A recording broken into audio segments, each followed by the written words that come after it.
अस्सलाम वालेकुम। Asia 41 news के साथ मैं हूं आपकी मेज़बान मुतरबा यूसुफ।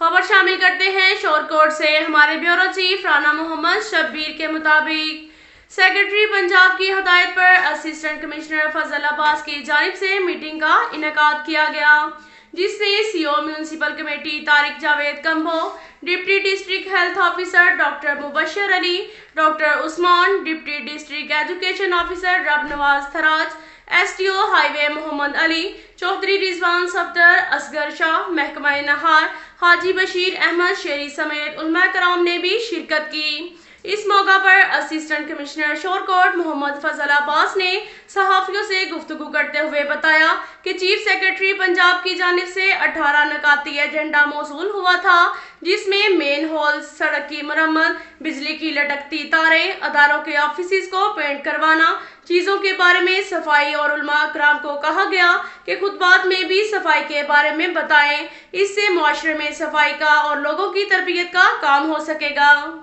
इसके साथ साथ एक और खबर शामिल करते हैं शोरकोट से। हमारे ब्यूरो चीफ राना मोहम्मद शब्बीर के मुताबिक पंजाब के दीगर शहरों की तरह शोरकोट और गिरदोनवाब में भी मौसम सरमा की बारिशें दूसरे रोज भी तेज ठंडी हवाओं के साथ वक्फे से बारिश का सिलसिला जारी है, जिसके बायस मौसम मजीद सर्द हो गया।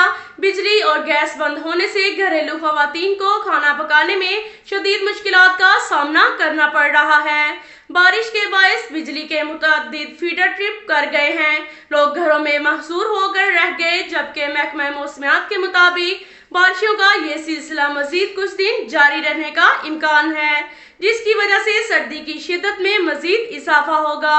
अब तक के लिए इतना ही काफी है। मिलते हैं अगले बुलेटिन में, हमारे साथ रहिएगा। अल्लाह हाफिज।